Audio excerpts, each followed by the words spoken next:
Hey y'all. Oh, jeez. I feel like I can't breathe. I mean, I can breathe, but your girl is struggling. Happy Juneteenth. If you didn't know, today is Juneteenth. I feel like you should know that. But if you don't, happy Juneteenth. How's everyone doing? I am still trying to breathe. Trying to catch my breath because I got a lot going on. How's everyone's weekend been? Today's also Father's Day. So, also, happy Father's Day, as well as happy Juneteenth. Emma Ray, hey baby, how are you? Y'all, I had to drive for my parents today, and I am exhausted. So we're not gonna be sprinting all night. I know y'all like to do that with me, but goodness gracious. Thank you, Whitney. Yeah, it's gotten some length since I first started in 2020. They're getting long and they're thick. They're so thick I can't even put them in a I can't put them in a ponytail. If y'all have any recommendations for like bigger ponytails that I could possibly use, I would appreciate it because my lock, like literally, like it's just too much to put. Like they're too thick. I be wanting to put them up, but it's so much hair. Yeah, yeah, my locks got long pretty quick. It just happened. Best decision I have ever made in my life, y'all, was to lock my hair. To be honest with you, best uh, best decision. My weekend's been good. Um, it's been chill. I feel like I've been ripping and running, but I don't think I technically have been ripping and running. I think it just feels that way because I had a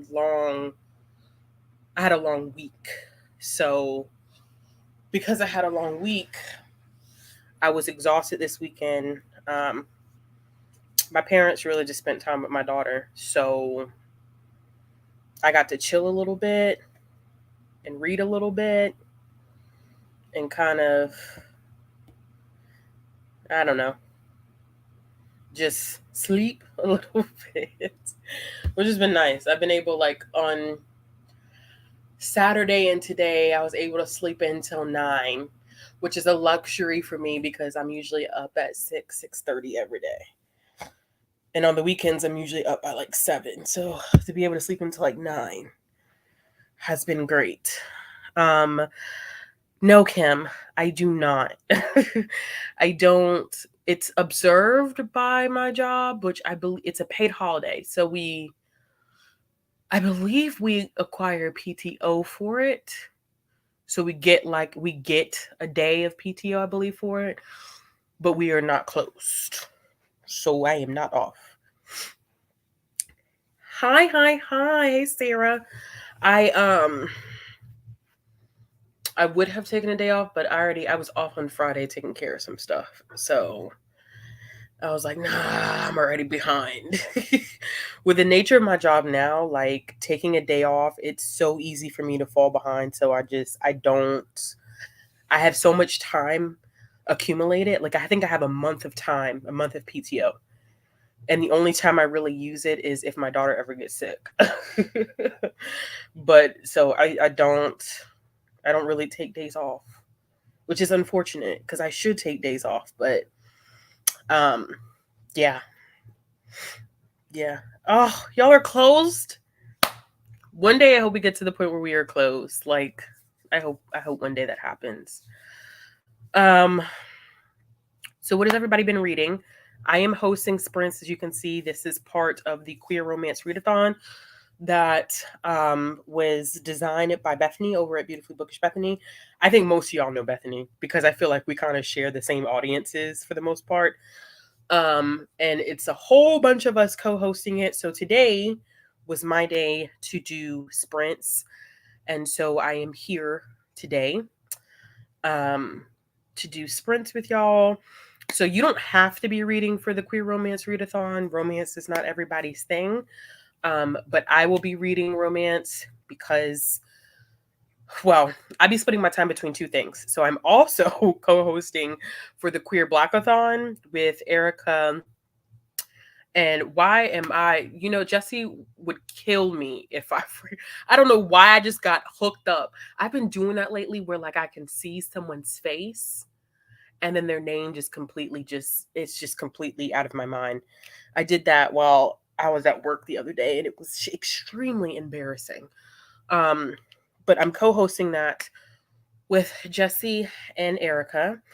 And so I'll be kind of bouncing back and forth between reading for the Queer Romance Readathon and then reading for that. So the first thing that I'm going to be reading, I don't know if y'all are going to be able to see the cover.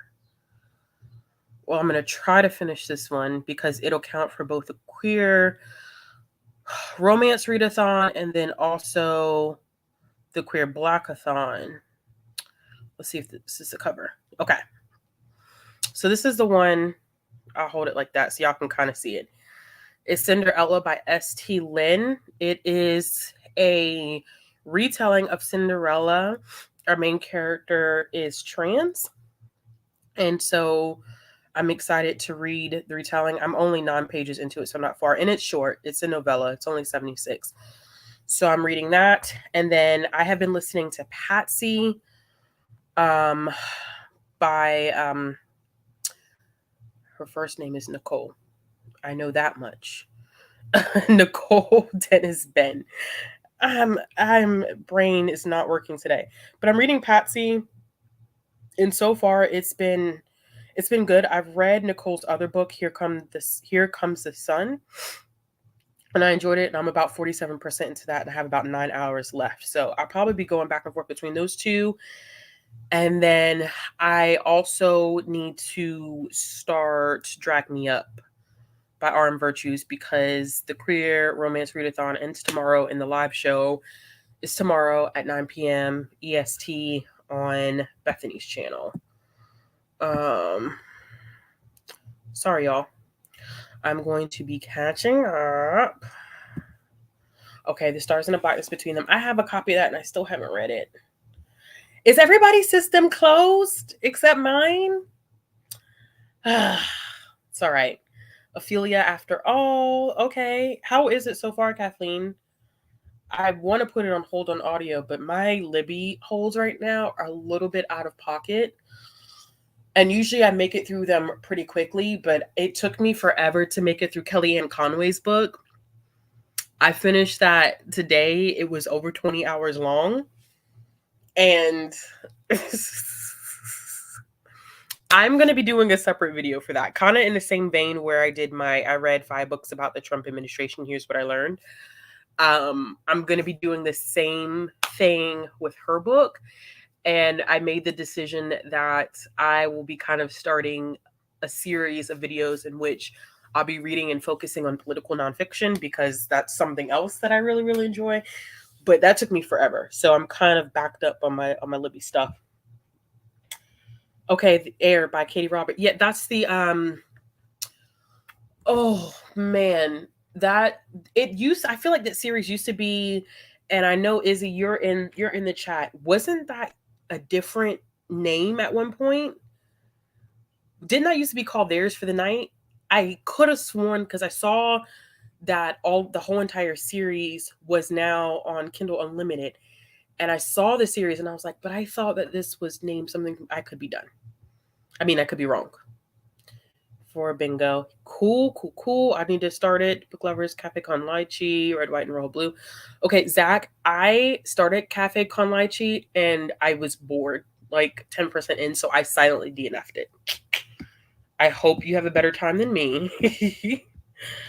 Okay, Right Where I Left You by Julian Winters. Cool. Only Mostly Devastated, diving into the romantic agenda. Izzy, I'm so interested in hearing your thoughts about that one. I had mixed feelings about that one. The Jasmine Throne. Still need to read that one. Essential Dice to Watch Out For by Allison Bishop for Pride. Okay. We Hunt the Flame. Also How We Go High in the Dark. But every time I've... I get that feeling. Ash by Melinda Detransition Baby. I really want to read Detransition Baby. Old School Fave and trying some new annotation styles. I saw your Liv, was that in your reading journal? I saw in your stories with your annotation guide. It looked cool. Your reading journals always look good. Gonna start You Made a Fool of Me of Death with Your Beauty. I do need to find a copy of that as well. I have their other memoir checked out, which is, of course, do I ever remember the name of any? Y'all know me so well right now. Y'all don't expect anything less than me not remembering the name of anything. We Are Not Broken, which is so much shorter than All Boys Aren't Blue. It's only 4 hours on audio, and I was very surprised. But I think both queer. Okay. Oh, I know you don't read romance. Goliath. Okay. Yeah, but Cinderella retellings. Yes. Patsy is extremely heartbreaking, but I'm also not surprised because Here Comes His Son was also extremely depressing.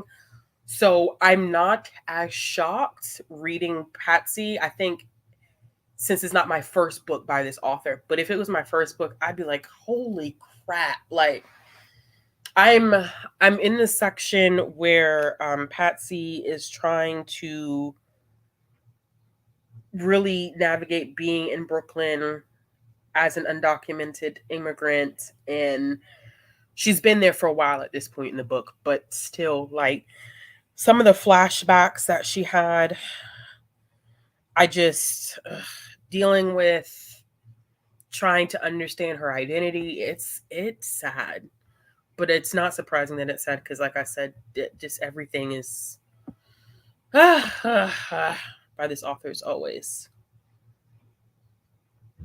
depressing. Okay. Said I checked out Cinderella from the library. Oh yeah. It's I'm not, like I said, I'm not far into it, but it's a 3-part series. The series is called Black Trans Fairy Tales book. Well, the series is Black Trans Fairy Tales. So there's 2 other ones. I think one of the other ones is a Little Mermaid retelling. Okay.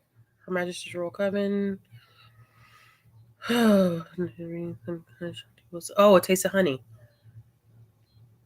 I still haven't read that one.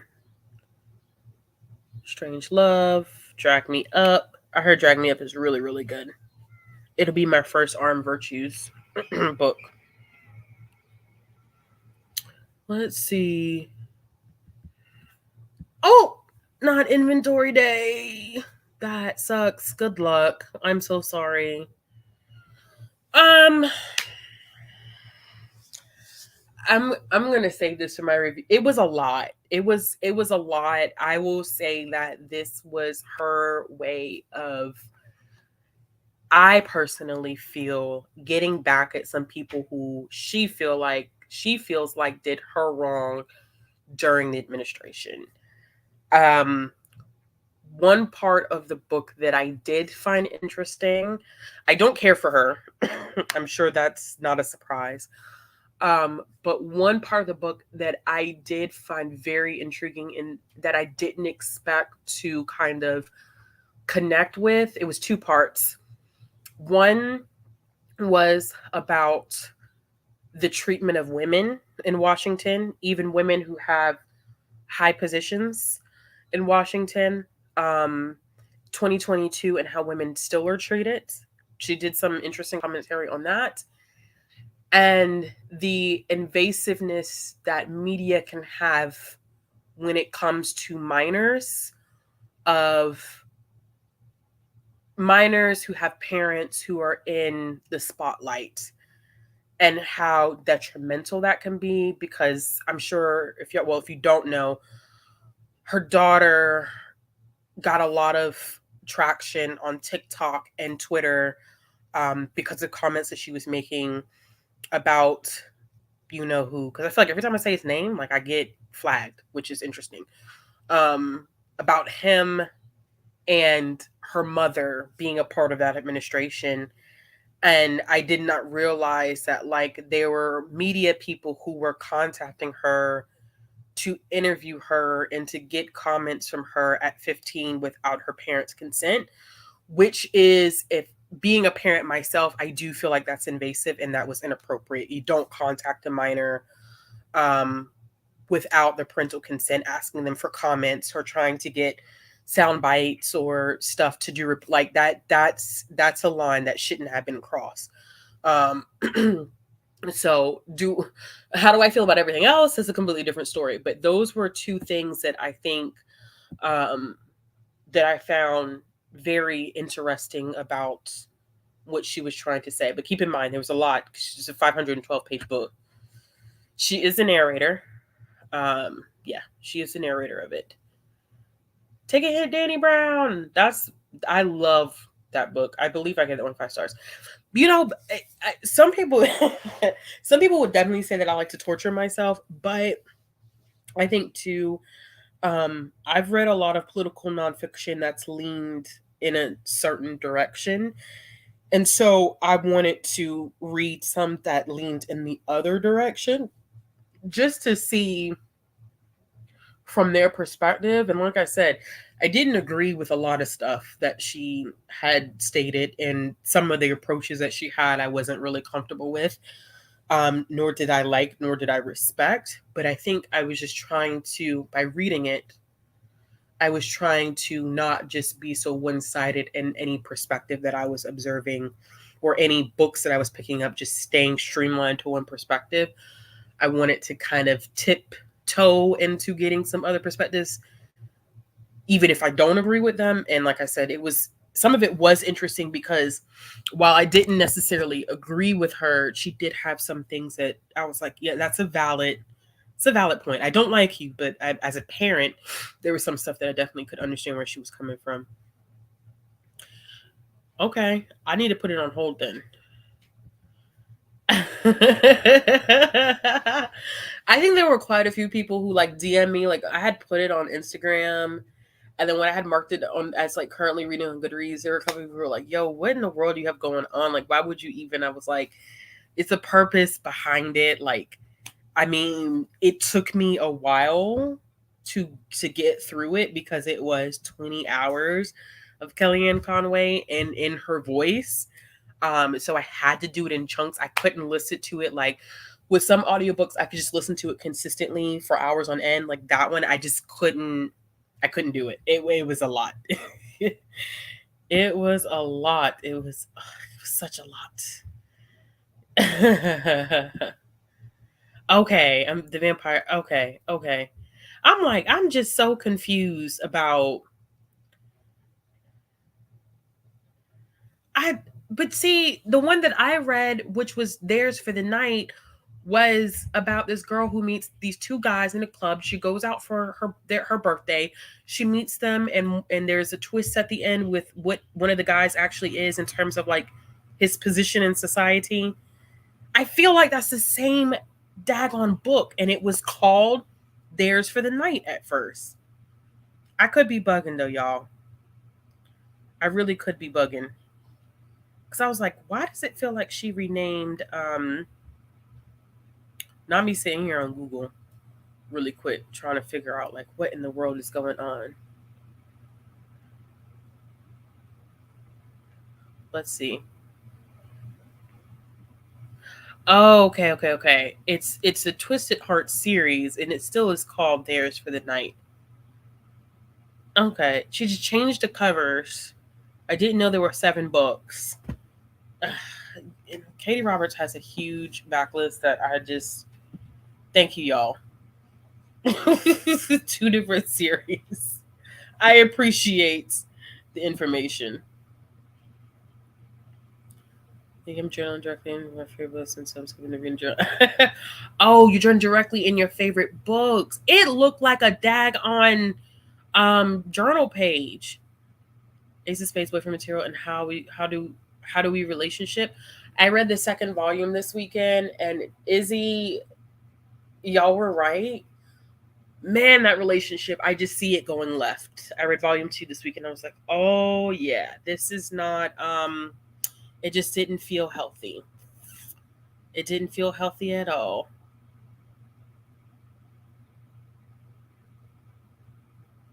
Okay. Sorry, y'all. Yeah. Yeah, I think that's a lot of people have issue like listening to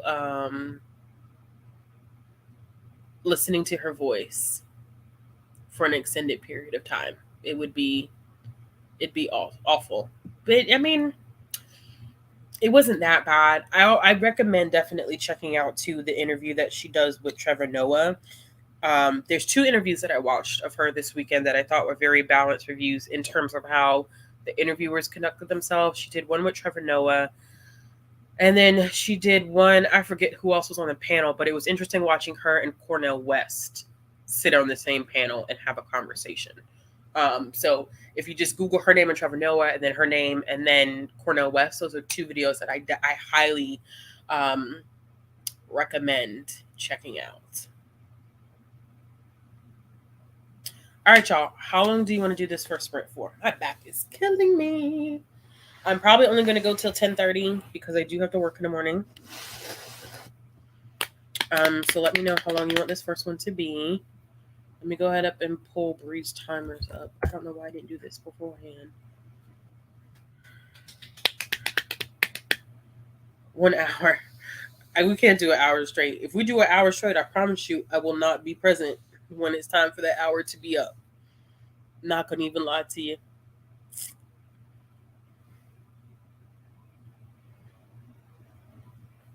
All right. Let's see.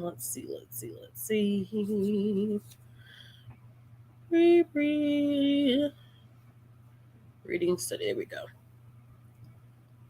Okay. Pause. See what y'all said. All right. I'm seeing 30. Let's do 30. A good 30 will start us off. And I think I will read my Cinderella book. All right. Let me pull up the 30-minute timer.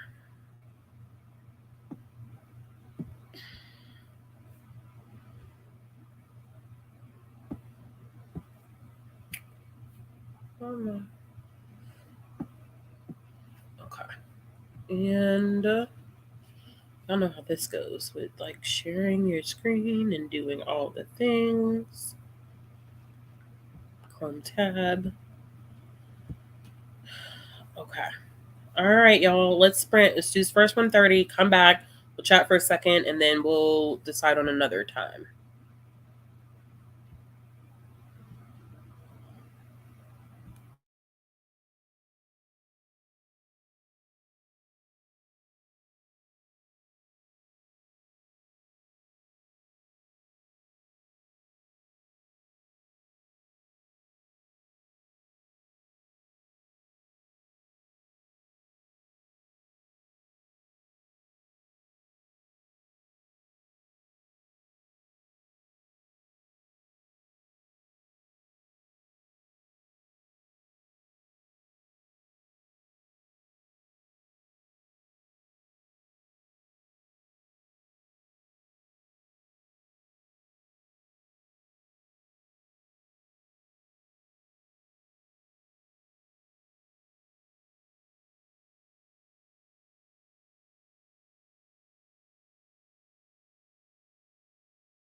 How did everyone do?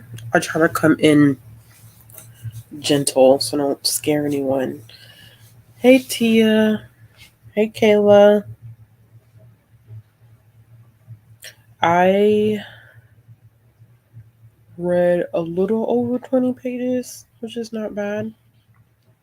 I'm 33% in now. Where Ella has met the princess, which I don't know why I was expecting it to be a prince, but she has met the princess, and so she's upset because the princess is assuming. So let's put it this way: Ella is often referred to by her dead name because at this point, I don't think people realize that she's trans. And so the princess doesn't realize that. So the princess invites her thinking that she would be a good prince for her. And so Ella gets really discouraged about going. And so I'm at the point now where they're doing a dress fitting. So it's interesting so far. Like I said, 33 pages in. Let's see, 16. Okay. Just for dinner, grades and snacks. I get the MRA. I'm sorry. I try so hard not to come in like intensely because I know it freaks people out to hear that voice when it's been like, especially if you're in an environment that's like quiet, it freaks people out to hear someone's voice. 23 pages. Okay. Loving a Taste of Honey Already. Language so luscious. A well-fitting title. I definitely need to read that. 15 pages. If we're okay, cool. Kathleen, 30 pages. 9 pages of 1500 Miles from the Sun. Good. Timothy over at Wrath of Goddess Sing by my Dean. Okay. Chapter 3 of Right Where I Left You. I definitely need to pick that up. Chapter 7 of How We Relationship. College pages, you really have to let me know how you're feeling after volume 1. And if you do get the chance, let me know how you feel after reading volume 2. Because volume 2 really just, it made me feel some type of way. I put volume 3 on hold last night after I finished volume 2. And I don't know how I'm going to feel about the series. I am reading Cinderella, which is an indie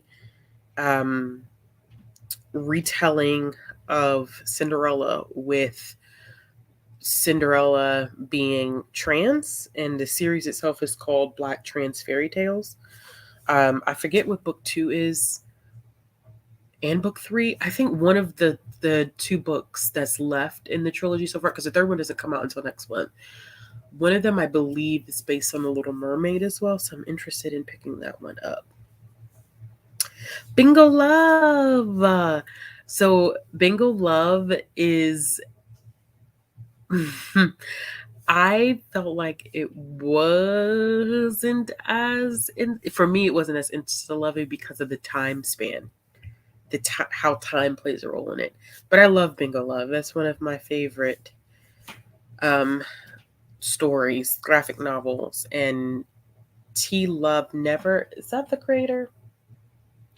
Never I think got the funds to kickstart a volume 2 to it, because I think there was supposed to be a volume 2. And it's so sad that it just never happened.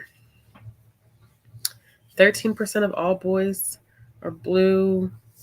You're already on volume 26. You left me in the dust. It's fine. Spaghetti. 15 pages. Halfway through Juliet Takes a Breath. That one's good. I have not read Poison Heart.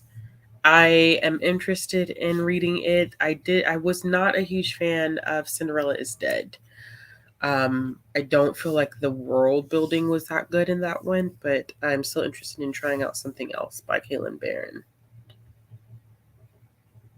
Okay, cool. Definitely let me know.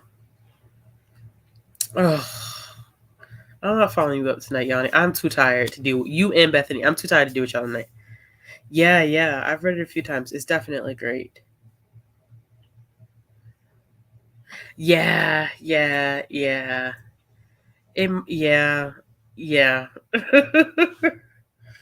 You might be. Yeah. It's definitely, the story itself is already kind of like a little heartbreaking, and then to also know that you do not get a volume 2 is also kind of like Beth, I should do that at some point, but I don't feel like it's gonna happen for me. Bingo Love. Yeah, it is really, really good.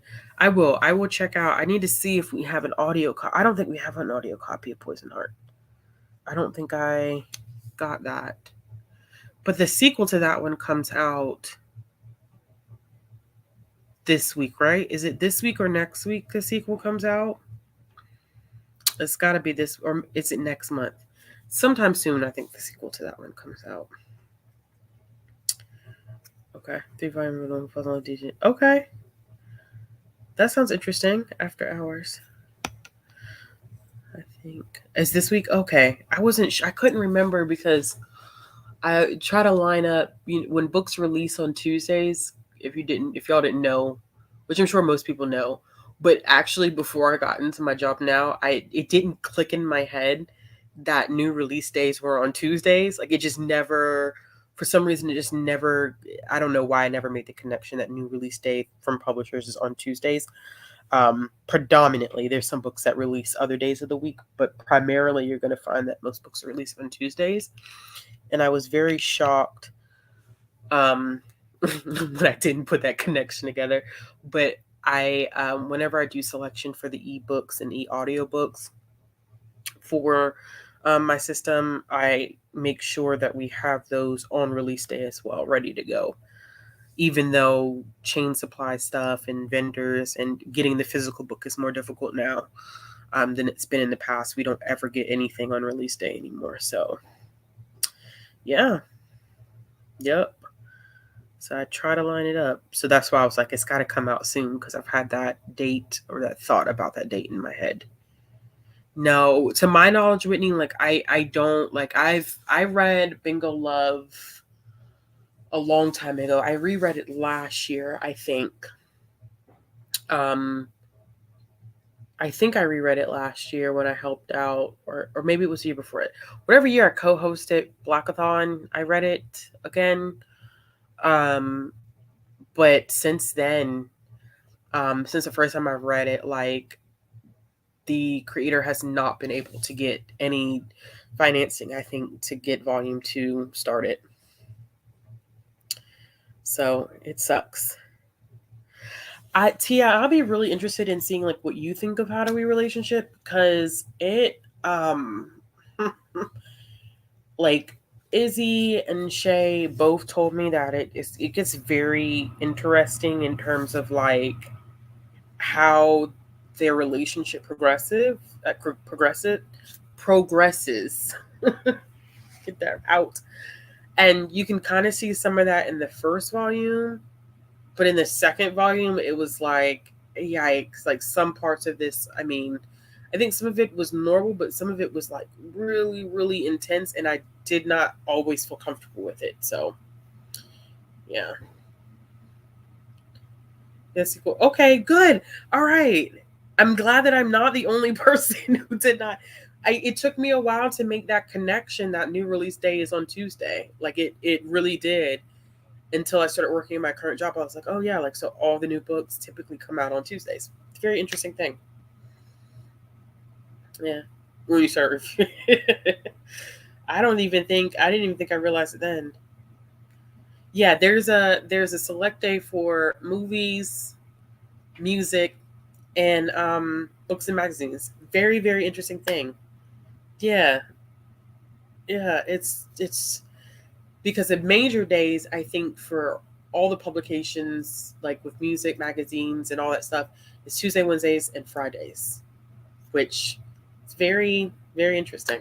Yeah, didn't realize that until I started having to pay attention to new release calendars, and that's always fun.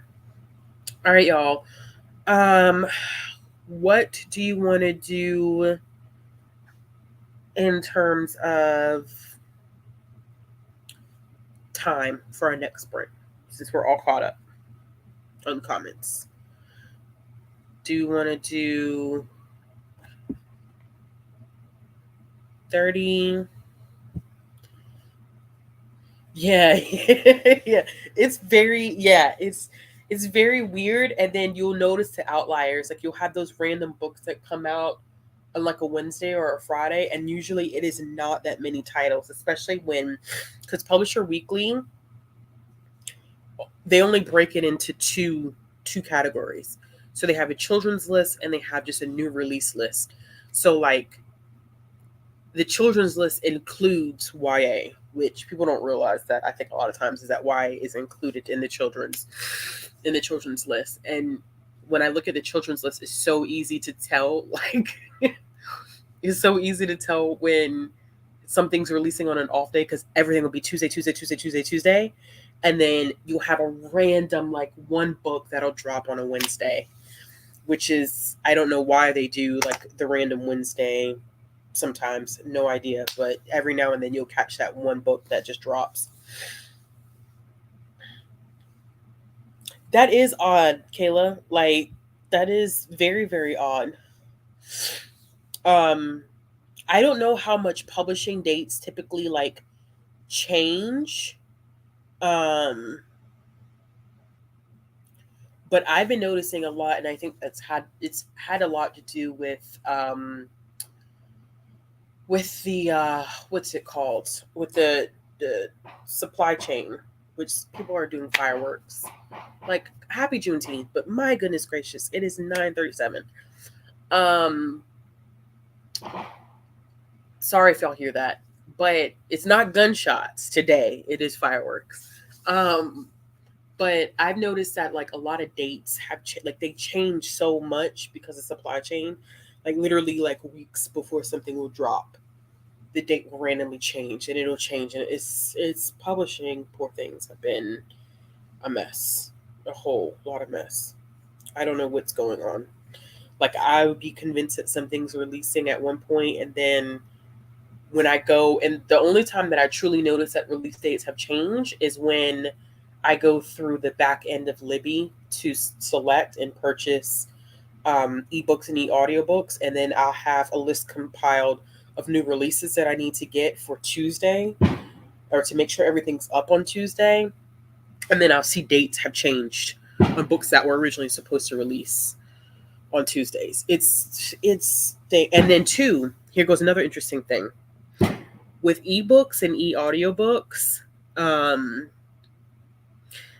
you'll notice that like I don't know how they determine like audiobook contracts and whether things are supposed to come out the same day as release dates, but a lot of what I've been noticing with youth related titles lately is that like the ebook will come out on release day, and then the audiobook will keep getting pushed back and pushed back and pushed back and pushed back and pushed back and pushed back. It took forever. Like Cameron, what is that? The Cameron Battle middle grade book. Literally, that it took forever. The ebook, I mean, the audiobook was slated to come out the day of release, and they kept pushing it back, pushing it back, pushing it back, pushing it back, pushing it back, pushing it back, and it took like 2 or 3 months for the audiobook to come out. It was a mess having to wait for it to come out.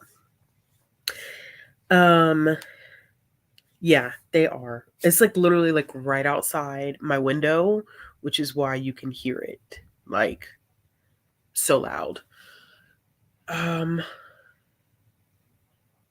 Yeah, mine too though, Yanni. Like the dates change with no, like nobody says anything. But you know, I hate to say that, but yeah, like it is. It's officially, is it gunshot or fireworks? But I'm so used to hearing gunshots that like I know the difference now. So when they started with the fireworks, I was like, oh, that's not gunshots. Like I know the distinct. Like my mom panicked. She was like, how do you know it's not fireworks? I was like, honey, let me tell you something. At this point, I know what gun is being shot. So it doesn't even matter, like, if I know the difference between, like, I know what type of gun is being fired at this point. It's ridiculous. Like, that's a firework, not a gunshot. All right, y'all. We're going to do 45 because I think that's mainly what I saw was 45. I'm going to keep going with my Cinderella book. I may switch it up halfway and listen to a little bit more of Patsy. But I'll see how I feel because the Cinderella book is actually pretty good. So let me pull up Bree's 45-minute timer. Or I don't think, yeah, there's.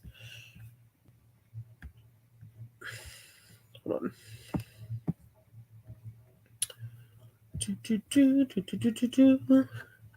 Yeah, it's unfortunate. Like, there's not something to be.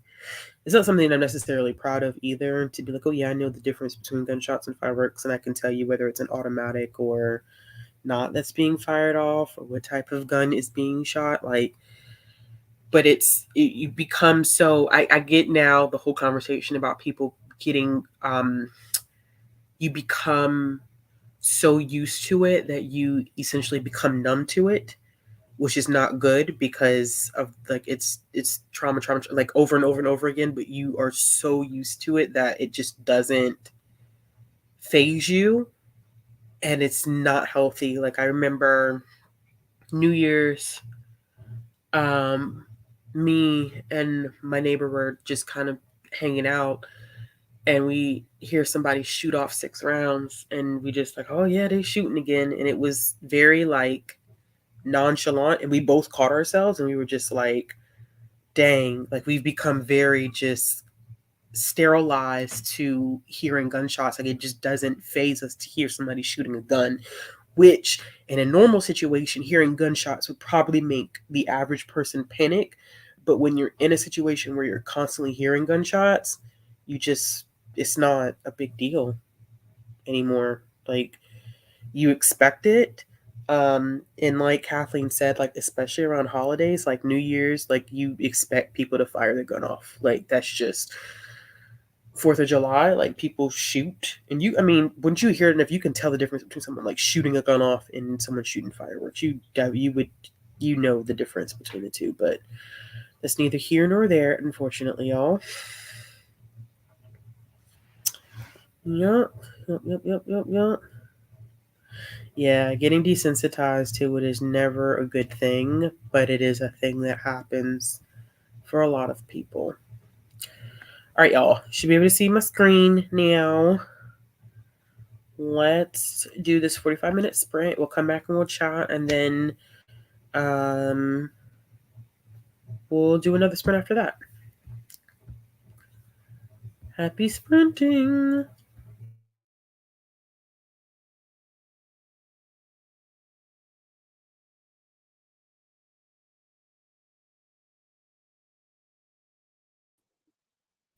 Hey, stranger danger.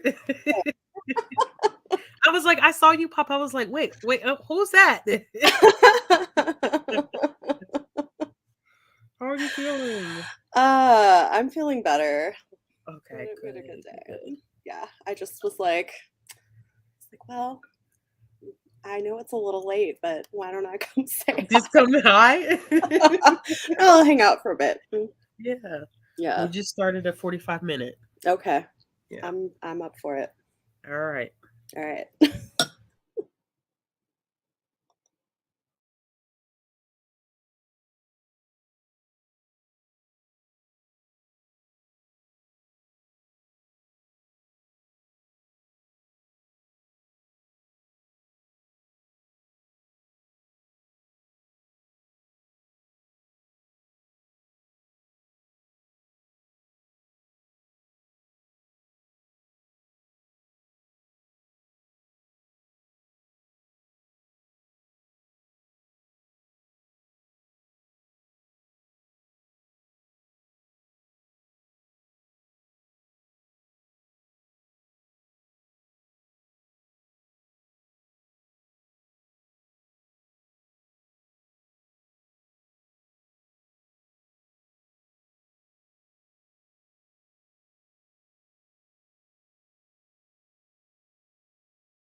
Trying not to scare anyone. But how did y'all do? Good. What are you reading? I'm reading an arc of a book coming out next month, Youngblood. Oh, yeah. I have an arc of that one too that I probably should read. It's good. I'm really enjoying it. I read like 10% over Okay. sprinting, but yeah, it's fun. I feel like, girl from a poor family goes on scholarship to an elite boarding school, except it's queer with vampires. Yeah. The cover is It's cool. good. I love the cover. Yeah. Yeah, no, I'm liking it. It's good. All right. I read a lot. I'm almost finished. I'm like 10 pages from finishing this Cinderella retelling. Nice. Yeah. It's pretty good. There's some plot holes. Like the time period is kind of confusing because there was sushi at the ball. And so yeah. So I'm just Okay. just a tad bit confused about that. But I think the story is charming. It's cute. It's definitely cute. Cool. All right. Oh, well, Nice. Tammy, 15 pages is still great. Yanni, you're on volume 28. You are making progress. Completely left me in the dust. Okay, 25 pages left to Jade City. Nice. Jamie. It's called Youngblood by Sasha Lawrence, I think. It's coming out in July. It's a YA, like a YA book. It's good. The cover, hold on, let me see if I can find a picture of the cover for y'all because it's a very interesting cover. It is, yeah. Hold on, let me see. Let's see. Yeah, so that's the cover of That's it. the cover. Mm-hmm. Yeah, which is, I'm excited to read it. Yeah, so Yeah. far I'm liking it. It's interesting. Mm-hmm. Okay, hold on. I haven't shown one to tell Ace of Spades the audiobook. Okay. I haven't. I think I'm due for a reread of Ace of Spades. It's a good one. What did you think of volume one of How Do We Relationship? How did you feel about it? 3 pages Assassin's Blade and got distracted. Sing. Okay. Ooh, I kind of want to read that one. Just glass of wine. I bet. Yes, it's so good though. Start with Air by Kidder. Okay. Nice. Punk 57, which I haven't read by Penelope Douglas. Shay, what are you currently reading? It is a very striking cover. That's what drew me to it when I first saw it. I was like, man, that cover is pretty intense. Yeah. They repeated the Jasmine Throne. I really want to read the Jasmine Throne. I've heard nothing but great things about it. You know what I feel like? I sort of feel like Youngblood is like, I mean, I hope it takes off because I feel like it's got some things that would grab you that people liked in maybe like Vampire Academy type books, but more, diverse and socially conscious, I guess.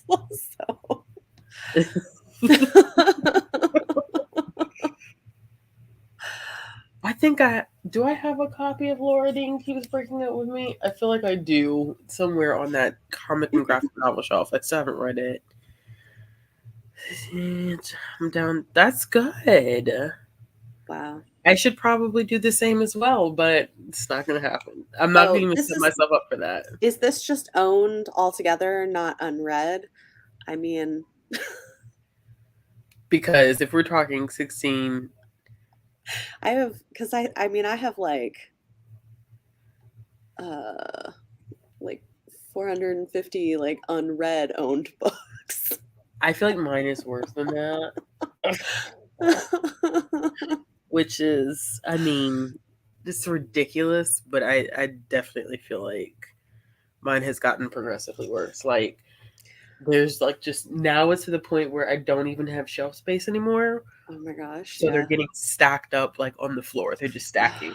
Listen, It's this is why I finally started putting it on, like made a Goodreads shelf, and I'm actually like tracking it now because I'm like, okay, I need to be more like accountable to myself for actually reading the books I own. yeah. It wouldn't be like I don't know because it's not like anything that I do get, like anything that I get is duplicates. So source books, oh, I don't know what they do, but like they'll send me an arc of something and then they'll send me a finished copy, but then they start sending me multiple copies of the arc. Then they'll send me multiple copies of the, and I don't know what I'm supposed to be using this stuff for, like a giveaway, because they don't ever tell me. They'll just be like, "Hey, we're sending you this art," and I'm like, "That's cool," but then like I start getting multiple copies of the same Well, thing. you know what? They probably are hoping you will, but you don't have to. Like, you do what you want with it. You could, I mean, I I give them mean, away. I just yeah, don't post to give away on like social media, but like honestly. I I mean, ask people at work if they want them. yeah, Yeah. well, and for finished copies, like if I have extra finished copies, I like sell them to my indie bookstore to get store credit. Yeah, I'm like, because they gave me, oh, what book is this? They sent me like 3 copies. First of all, they sent me 3 art copies of it, and they sent me at least 2 finished copies of this book. Wow. And so I'm just kind of, I mean, granted, like Under the Dust Jacket is absolutely Yeah, it's gorgeous. beautiful. It's beautiful. But I was like, y'all, you've already sent me, they sent me one when the cover wasn't done. Then they sent me 2 more when the cover got updated. Then I went to my PO box and it was like 2 of these. And I'm like, what is going on? I wonder if like Always do I this. wonder if you accidentally got like duplicated on a mailing list or something, like on a I spreadsheet somewhere. feel like I did get duplicated somewhere, Yeah. but I'm just like, y'all, like Oh my every gosh. single, even what Survived the Dome by Kosoko Jackson, they sent me multiple copies of that. And I was like, please stop You sending should me email them because I feel like you must just be like duplicated on someone's list somewhere. Like, Then somebody, so Tor.com, when this first came out, Tor.com sent me 3 copies of this book. And I was like, what? Just like, well, you know what is possible? It's possible that you could be on lists for publicists and marketers because they're different people. that's probably what it is. So, like, that might be the problem. Because That's so funny. I get so excited. I'm like, oh, I got packages, and I open them. I'm like, this is all the same damn book. What is going on? I'm like, I'm so confused Oh right my now. God. It's just so much. So then Wow. I have to weed that process, and so Yeah. it helps because I just give them away at work because I'm like, Yeah. y'all, I can't. But then I told myself, okay, no more. Like when I did that haul on my Instagram channel, it was stuff I had accumulated Uh-huh. for a while, and then my library had an employee only library book sale. So the public was not allowed to come to it. So we had the whole, because we have a whole separate building for it. So the whole Uh-huh. building to ourselves for a few hours. And they have like romance. When we were doing that live, and I was like, oh Oh, yeah, I yeah, just yeah, bought, yeah. yeah, yeah. All the paperbacks. All the paperbacks are $1. Then they sell like Harlequins 3 for $1. I was like, y'all just literally I just screwed myself over. Oh Like my gosh. I have no business doing any of these things. It's so It's a moving for me. struggle. When we love books, like it's hard because you want everything. You want to read everything, but you can't. And my mom was like, oh, whenever you do end up moving, you need to get low level. I said, no, ma'am. That's the problem right now. We did low level shelves because baby girl was young Yeah. and the space is small and we didn't want to do anything. I was like, she's turning 3. The low level shelves cut down my, like, they decrease my shelf space dramatically. Yes. I was like, I can't do that anymore. Like, You'll we're be going to fine. have to get full You shelf. just have to teach her. You just teach her. I Yeah. mean, honestly, like I told my children from a young age, do not run into or pull on or climb these shelves. It will fall on top of you and crush you. Yeah. And Yeah. put the fear of God in them, and they don't. Yeah. But I was like, I can't. I was like, because she hasn't been here in a while. Mm-hmm. So I was telling her, I was like, you don't know how bad it is right now. Literally, there's just stuff like Yeah. stacked and stacked and stacked and stacked and stacked and stacked like I mean, I everywhere. can imagine because we live in New York City. We're in an apartment too, and like I have Yeah. a ton of books. Like, there's no way we have to use like vertical. You Yeah. have to use vertical space. You just Yeah. can't. You do. Like, yeah. Absolutely true. Oh my gosh. It could be worse. It It could. could And be. Bethany and I are here to testify that it could be. Listen, I have not counted, but like, I mean, I'm sure we have at least 2,000 books in our house. And I've gotten bad. I think too, the comics don't make it better Yeah. because they're small. My comic shelf is warped, so it's actually started. It caves in now That because happens. Yeah. yeah, Well, it's because like if you buy like because the most affordable bookshelves are like not full wood. Like yeah, they're like the, wood mixed up with stuff. yeah, Um Whereas if you do, I inherited from somebody else like two like solid wood bookshelves, and yeah, those are my only ones that are not warping because they're yeah. actually like literally It's solid plank. wood. I'm like, and this is why people spend hundreds and thousands of dollars on good bookshelves. I see why, because you want them to last, like to be able to Yeah. withstand the weight. But goodness gracious, Yeah. yeah, Yanni, I know, I know, I know, I know. My TBR because I get distracted by all the glittery and new stuff that comes to the library. I see some stuff on the back end that I just don't have to buy.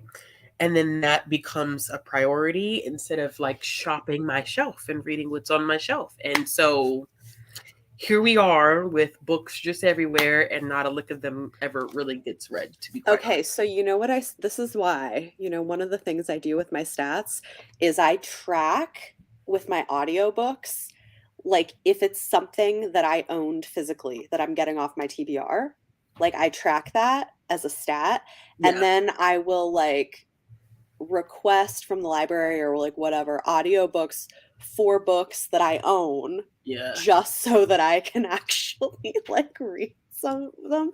Yeah. Like, because I get it, it can be hard to like do that. Because then, like, if like and then I might end up deciding, okay, I want to partly read this physically anyway, but something Yeah. about like having that like loan come through Yeah. puts more pressure on me to actually read it.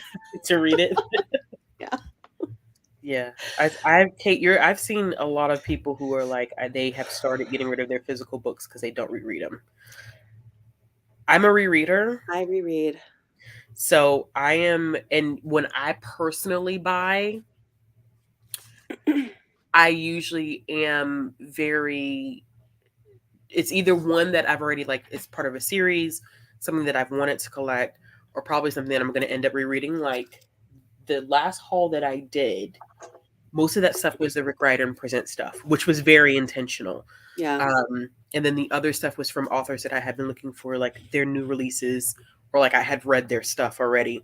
So I am very picky in terms of like what comes out of my pocket for books. But then when Hmm. you start throwing in like publishers and market, it gets so Yeah.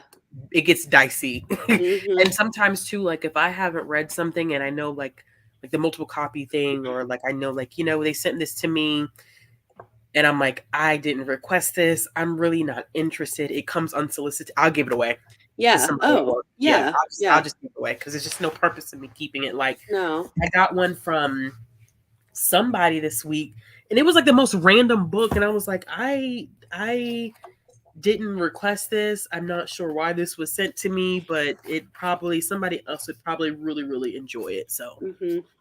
I will give it away. I get it. 550 MRA.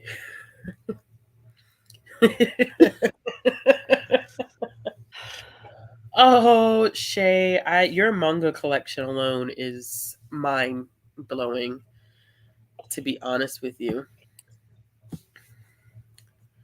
And Kathleen, I didn't need to know about this. oh gosh. Oh, You jeez. know, and I do regularly go through my shelves and get rid of stuff. Yeah. Like, because the thing is too, is like as far as things I keep that I have read, it's stuff that I think I'm gonna reread or things that I'm gonna reference for videos or that Yeah. have like some kind of a like nostalgia thing attached to them. Like a lot of stuff I like move on to other people. Yeah. But Okay. Classroom writers have been buying books all the time. I definitely get that. Okay. That's a smart move, Beth.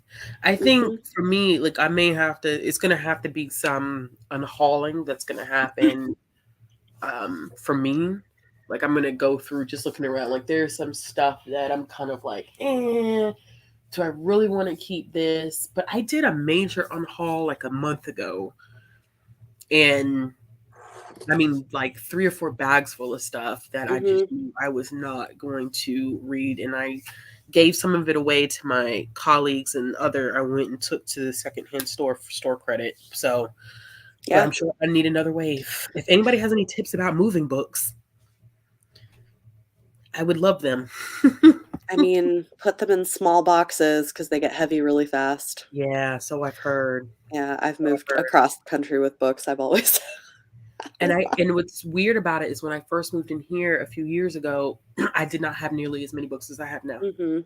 Like everything was single. It was just one, like it wasn't double stacked. Like everything is double stacked now and then on the floor and then on top.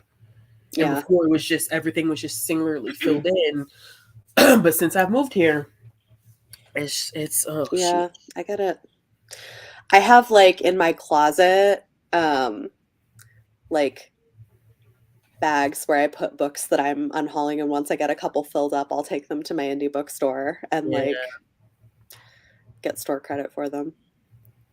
So No, I don't ever keep multiple copies of the same book. I do for a limited number of things that I collect. Go ahead. Like I have a few favorites that so like The Name of the Wind. I think I probably have like Mhm. 5 copies of. I also have multiple copies of Red Rising. I've got 3 copies of The Starless Sea. I've got all the US and UK hardcovers of the Witchlands series. Oh wow. So I have like a handful, but it's not everything. It's Yeah, like I have a few select things that I yeah, own multiple yeah, copies of. So yeah. yeah. I do not um I'm not a big special edition type of person. So usually if I have one copy, I'm good. But if there's an edition that I want that's prettier, I will get rid of the old edition and then get the new edition. So Yeah.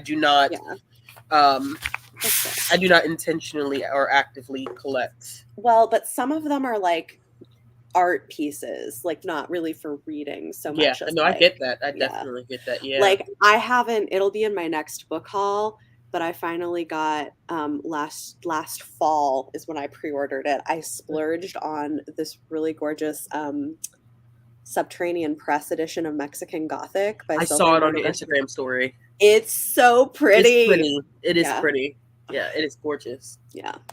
Yeah. I never like I was very, very close when Illuma Crate, I think, did special editions of the Diviner series.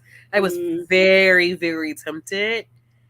Very, very, very tempted to do it because the Diviner series is like one of those series where none and I'm usually not that big of a person that's like, oh, the entire series needs to be in hardcover. Like it, I'm usually not like that. But the mhm. Diviners has a special place in my heart for like tap dancing on my nerves because of how many cover changes it went through. Like Yes. the first So book, many. the 3 first books All had different all covers. had different Yes, covers. they did. Yeah, and so the lack of consistency, and I have the original cover for the first book, which I think is Mm. very hard to find at this point. But it just irks. Like I'm looking at them right now, and like even their spines, I'm like, geez, it just looks. looks awful. It looks and that's the only thing I have on my shelves, I think, that really bothers me, that none of it is consistent. Yeah. So I was very, very tempted when Illumicrate came out with those special editions. I was like, ah. But when they were asking like over 100, I was like, I can't bring myself to do it. I could not. I get it. Yeah. It's a lot. Yeah, no, the Mexican Gothic is definitely the most I've ever spent for a book. Yeah. Somebody asked me that once. They're like, as a collector, like, it's always interesting having like conversations with people who like not only like just don't read it all, but then like, you know, the collecting aspect of it. They're like, yeah, so how much do you like spend on it? Yeah, I mean, honestly, I'm usually pretty cheap. So I'm Yeah. very picky about getting special editions of stuff, and I Yeah. don't do it very often. Yeah. But I did pull the trigger on that Mexican Gothic one, and like with shipping, it was like $200. I have never spent that much on a book Oh, before. wow. But yeah, so the person I was talking to, like, he's a shoe collector. Yeah. And he was like, you know, I spend hundreds of dollars, like, as a shoe collector. Like, what do you spend on books? And I was like, not as much as you spend on shoes. Well, and that's, yeah. Yeah. But Yeah. I mean, like I said, there are instances where like books are priced at high, where we could be spending as much as you would spend on shoes, but they were just so fascinated by like what it looks like behind the scenes of someone who collects books as opposed to someone who's like a shoe collector. And it was a very interesting conversation. Yeah, no, it's interesting. I'm usually like trying to get things on sale. Yeah, me too. Or if I'm not, it's because I'm like, I want to intentionally support this author or this bookstore, this indie bookstore. Then I might pay like full price, but like I'm not. Yeah. I feel you, Tammy. I do. Yeah, March never started building back up. I feel like this probably happens to a lot of people where they're like, I can't move all this stuff. And then as soon as you get settled back in, you're like, but where's my stuff? I will say, like, starting a book because it's been 5 years now since I've been on here. Yeah. And like people thought I had a lot of books before. Mm-hmm. And it's just wild. Like I used to do fine with 2 shelves. Like two full-size bookshelves that were like still had some space on them. I was good. No, now I have like, I don't know, how many do I have like I have like 5 bookshelves. I was like, didn't you just recently get a new shelf? I did. Last year. Yeah. I have like 5 bookshelves. Oh, I feel it. I feel that energy. I do have book. Okay, I'll do that, Izzy. Yeah. There is a slight, I'm not gonna lie, like there's a slight attachment there. Like, and I try to do the like when I look at a book, I'm like, am I ever truly going to read this? Mm-hmm. And if not, then it has to go. But like I save stuff for my kids too. I do too, and I've started collecting stuff that I think that my daughter will eventually like to read, especially when it comes to like children and middle grade stuff. Mm-hmm. And so I know that's going to be a problem as well. But then you know what? They'll probably end up liking different things and being like, "No, Mom, why would I want to read the books that you think are cool?" Exactly. Oh, save free. Okay, free boxes from liquor stores.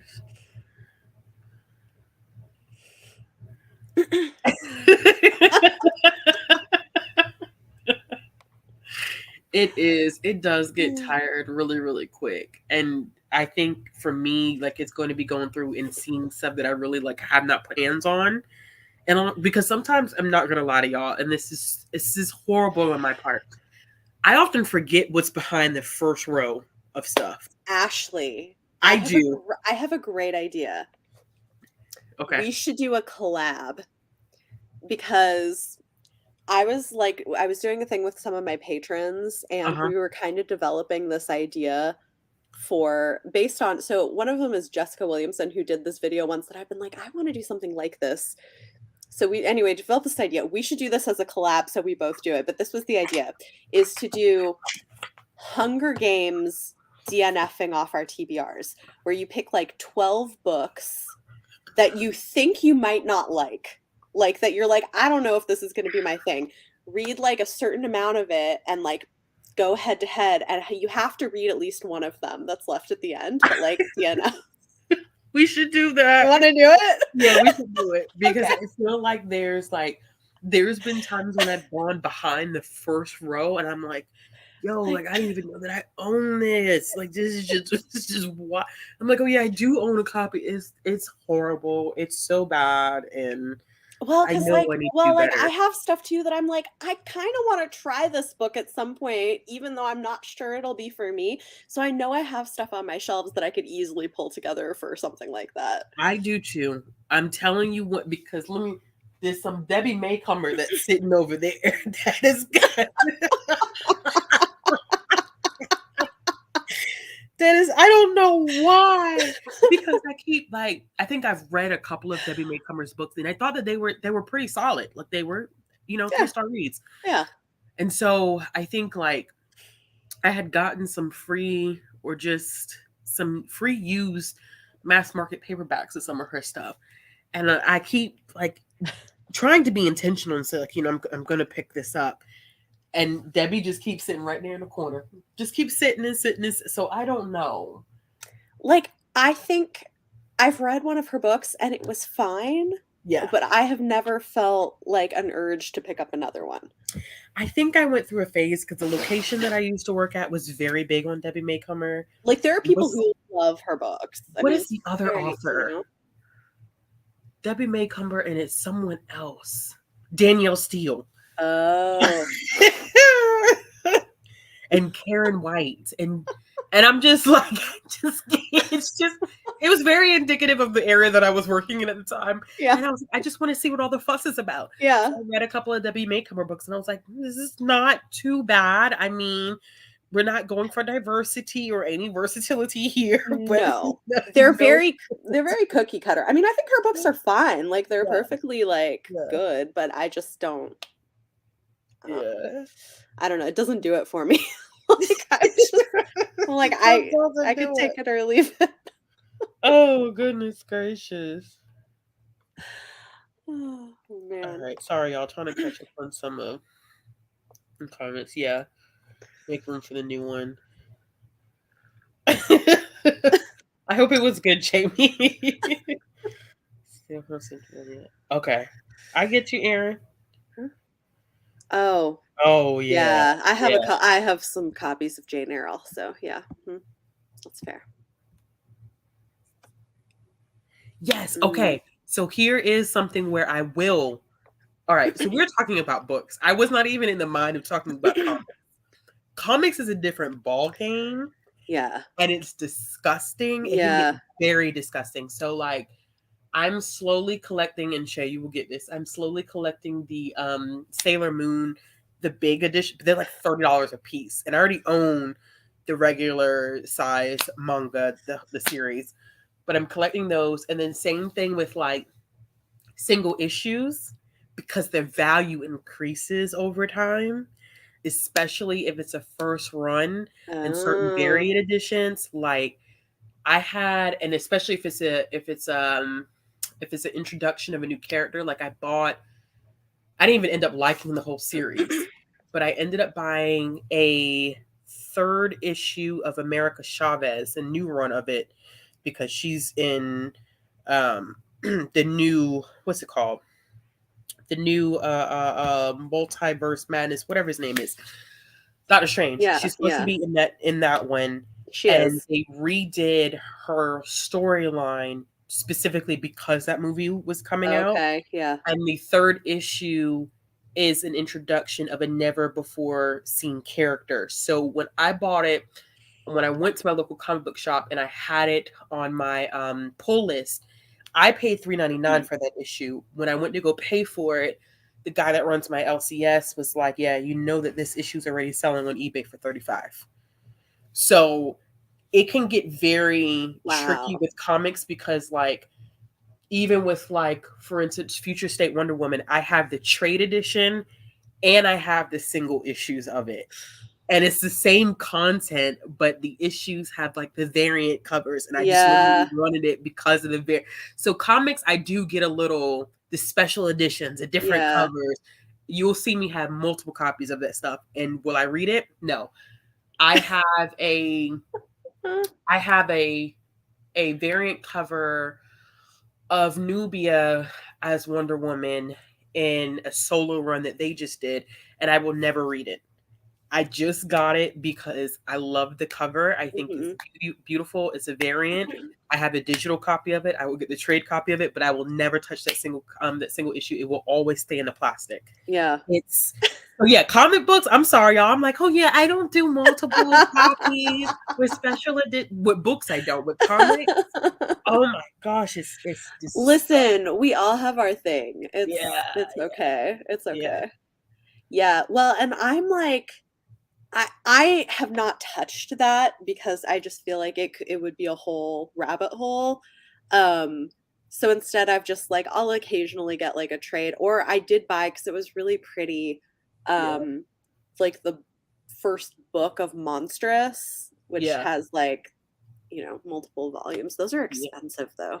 They are. And I've started collecting so I have the single trades of Fables by Bill Willingham, which is an older, when Vertigo was a part of DC. Yeah. So I have the single trades, but they've done these omnibus versions of it now. Yeah. So I'm collecting those, but they're like $40, $50 a pop. Yeah, they're a lot. And so I've only gotten the first two, and I'm like, do I want? And the thing about Marvel and DC too is that, especially with like Marvel, when they do the huge omnibus editions, they print such a limited number that they go out of print so quick. Really? Yes, and they do it intentionally. So they're like, these books are like $175, $200 off the top. They print a limited amount of them, and then it takes a lot of like community push for Marvel to even consider doing a reprint of it. Wow. So it, like, the world of comics, and Izzy, I know you know this too, like, it gets really, really dicey and very competitive, and you're searching for variants, because if you ever had to sell that stuff, you could make a killing off of it. You really could. Yeah. Like, literally, I had to slow down. Like, it was so bad.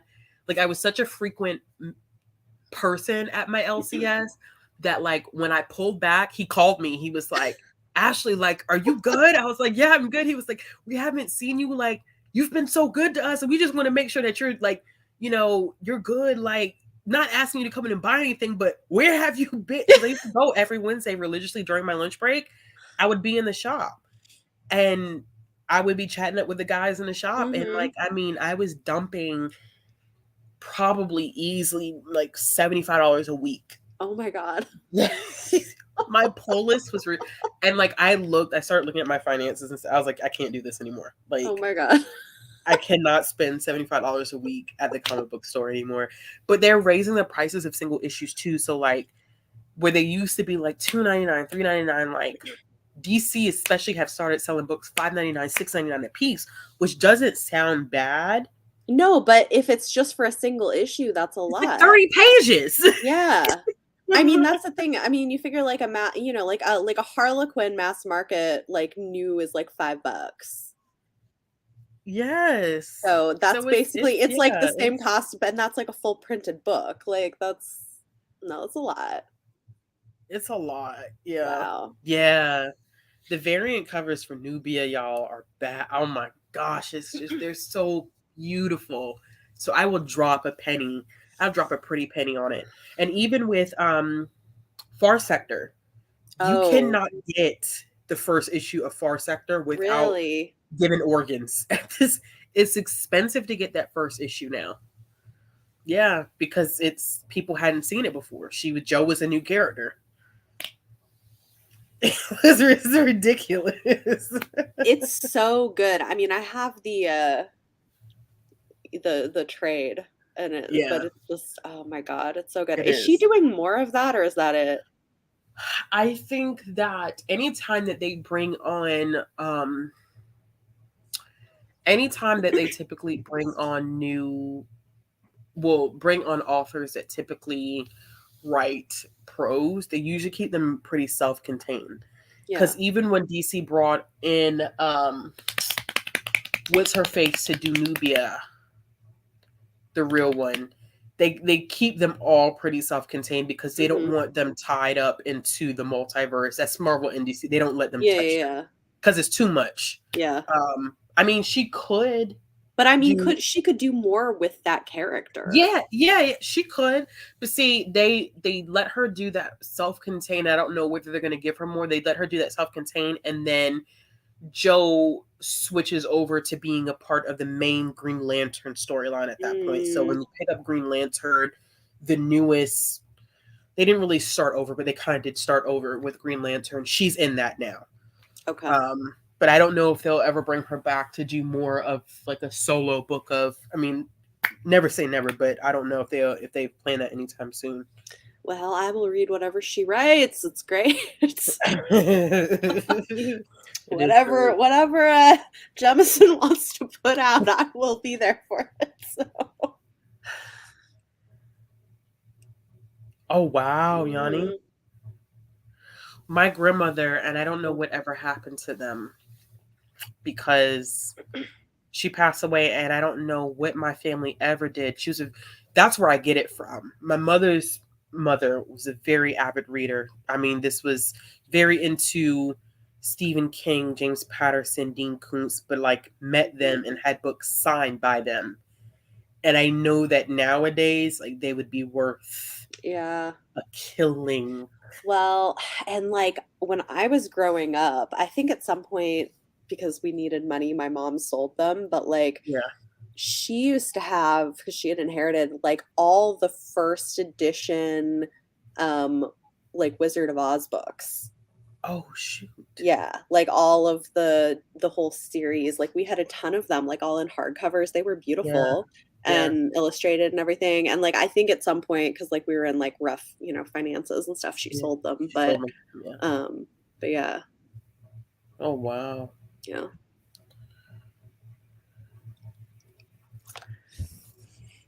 I get it. It's very, and it depends on your level of accessibility, because like I always tell people, if you can check out if your library has Libby or Hoopla, but I know that that's not a point of access for everyone. And with the way that budgets are looking for libraries for this upcoming fiscal year, like I don't know how much of anything is going to be a possibility for anybody. So, I get where you're coming from. It happens, and they're not cheap at all. Like, they're not. It's the price of everything is going up at this point, so it's kind of hard to be able to continue to afford any of that stuff.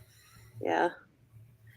Well, Shay, you could read Far Sector by N.K. Jemisin because it like stands alone and it's excellent for Green Lantern. Also, you know what I just read? And honestly, the only reason I got it, I pre-ordered the like hardcover thing, bind up thing, because I was on Twitter and I saw somebody talking about how the new Superman thing had like the first canonically bisexual Superman. I was like, cool, I'm gonna go pre-order it.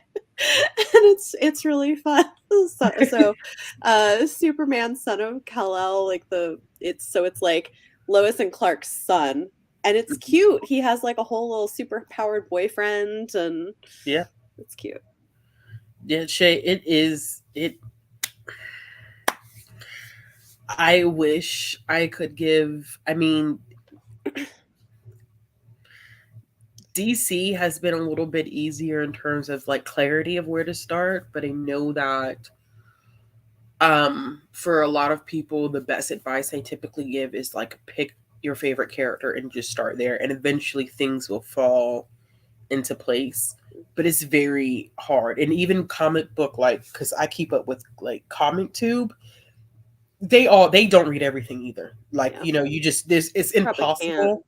Especially like DC has so many different lines of Batman. Like, you have Batman, you have Detective Comics, then you have the regular Batman line, then you have Batman the Detective, then you have Batman the Reptile, something like it gets so excessive to the point where it's like it's hard to keep up with any of it. But I would say Comic Book Herald, His website is a good place to start if you're interested in Marvel or DC. Mm-hmm. Or you can just start with your favorite character, or you can start with an event. But he literally he reads everything, because he outlines and tells you specifically what you need to be reading. And some of that stuff is kind of hard to get access to as well, because everything is not available in the trade anymore, or um, you have to have like Marvel Unlimited or DC Unlimited in order to get access to it, because they have scanned the originals and made them into electronic. Mm-hmm. Yeah. It's a lot. Yeah, Webtoons is really good. There are some good stories that have gotten pulled from Webtoons and actually published. Yeah. Lore Olympus, of course, started on Webtoons. Space Boy started on Webtoons. Like, so there's some good stuff they found on there. Oh my gosh. What? That's But I'm wild. also not surprised, though. I'm not surprised. People think that there's not money in it, but man, for some of the stuff, there is some money in it. Yeah. Yeah. Also, like, yeah, sometimes you find I don't really do it anymore because I don't have time, but for a while I was like selling stuff that I found on eBay My um mom does that. at bookstores. No, but it was like books and like things would go for quite a bit. Like one time, and I would find them real cheap. Like one time I found a first edition of Throne of Glass for like $9. And I sold it for like I turned around and sold it for like 150 or something. And Wow. now it's going for even more than that. Yeah, it would. So, And the more popular the author, having a first edition is like, oh, one time for $1, okay, this was wild. I found, so you know how so sometimes at like conventions, they'll publishers will do these like special promotional free copies where mm-hmm, they'll have like a special cover or something yeah, for the event, and they're mm-hmm, just little like mass market paperbacks and you can only get them there. They don't like sell them. yeah. So I found for like $1 something like that, but it was Outlander, Oh, like the jeez. first book. I bought it for $1 and I sold it for like $200. Yep, yep. And like I don't really care for Outlander, so I didn't care, but I was like, someone's gonna be into this. It's Somebody, good yeah, somebody collectible definitely. memorabilia, and so yeah, it's wild. Yeah, Yeah. because the thing about what's interesting is what I've noticed too on the back end of buying books now is now I have to pay very close attention to the ISBNs, because whenever you get a new edition of a book, the ISBN is changing. So Hmm. looking at library speak, whenever you're looking at bibliographic records and stuff, and which is how we identify books and keep information within in a database, we keep track of all those ISBNs, and it's amazing to see how that first ISBN, which would be the first edition, how many books you literally cannot find under those ISBNs anymore, and you have Uh-huh. to hunt and hunt and hunt for new ISBNs of current editions. So it's it's very, very fascinating. Yeah. To Well, me, it's been very and fascinating. especially for collectible stuff, what's interesting too is that it's not just for the edition, but also if you can get the first printing, which Yes, like that's a whole thing. that is a whole Um, thing. That is a whole thing. I do have some first printings of some stuff yeah, that, yeah, I have some first printings of some stuff. yeah, Like, open up the box. And there it. So that's stuff to hold on to as well. Those yeah, first printings, and they'll let you know if you look in that first page of with all the Library of Congress information, it'll tell you yeah, what printing it is. yeah. There's a lot of interesting stuff to, Yeah, there is. There always is, and and how you valuable. also just like don't know which books that you're buying because you're interested are gonna blow up. Yeah, and then you have that initial Yeah, printing of that book, yeah. which is wild. Well, Or like how I have I didn't get it for the second book in the series, but I've got the like first. sprayed edge printing of Gideon the Ninth, which has ended up becoming like a bigger deal than I think people expected. Yeah, because that was a huge thing, right? With the pages being sprayed black, and now like it's impossible to find that anymore. Yeah, it was only the first run that had it. Yeah. That is amazing. It's amazing too when you watch stuff like watching stuff too that goes out of print very, very quickly. Make a killing off of stuff like that too. I also have, like, they're out of print now, but the original edition is anyway, but I have the original hardcover of The Beautiful Ones by Sylvia Moreno Garcia, which just got re-released as a paperback, but I've got like the old cover, which is fun.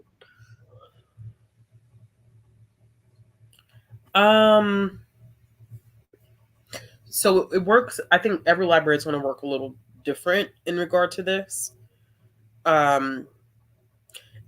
With picture books, especially, a lot of the older ones from like the 30s, 40s, 50s, 60s, 70s are very hard to find.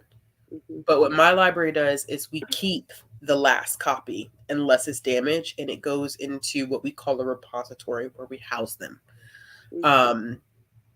So we don't sell them because just in case somebody does come in wanting to read that, especially people who are like doing school projects, people who are in library school, they typically need access to that older stuff.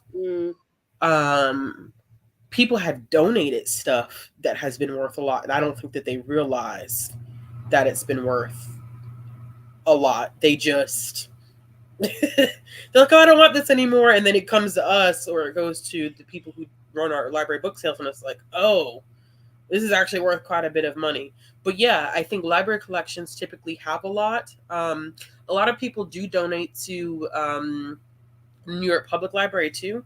Yeah. If they're specifically looking for older, especially with children's books, if they're looking for very old editions of stuff that maybe like we have no use of or is not circulating anymore, that has been a thing that I know that my library or someone in my library has done with our children's materials, but it's not like we scour the collection and particularly look to sell it. That's not. Well, because there are some libraries like New York Public Library where they are a place where a lot of people go for research, and so you do want to have some of that stuff on hand. Yeah, and that's interesting. Like those are, which is so funny, and that's what we didn't try to.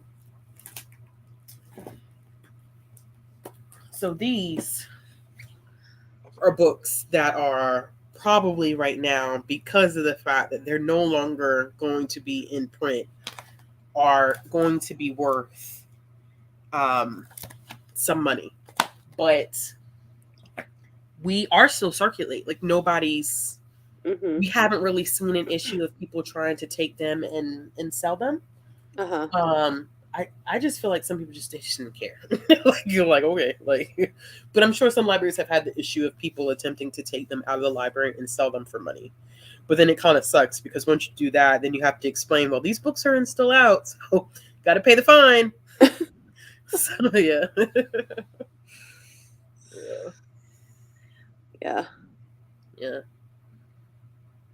Yeah.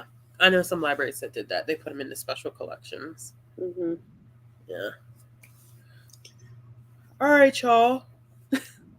Oh, we were going to do a sprint, but y'all already have kept me up 45 minutes past my bedtime, and I have to work tomorrow. So I'm going to go ahead and wrap it up here. We did do 2 sprints. I'm very proud. Anytime we do more than one, I'm impressed. I'm always proud. We do more than one. So, the live show is tomorrow night on Bethany Channel, 9 p.m. EST, and we'll be wrapping everything up, which will be fun. Remember too that the Queer Blackathon is happening. It ends on the 21st. All that information is on my page, Jesse's page, as well as Erica's page. So if you have some stuff, you probably will have some overlap, because I know for some books that I'm reading right now, they're overlapping as well. So All right, y'all. Have a good night. We'll see y'all later. Bye. Bye.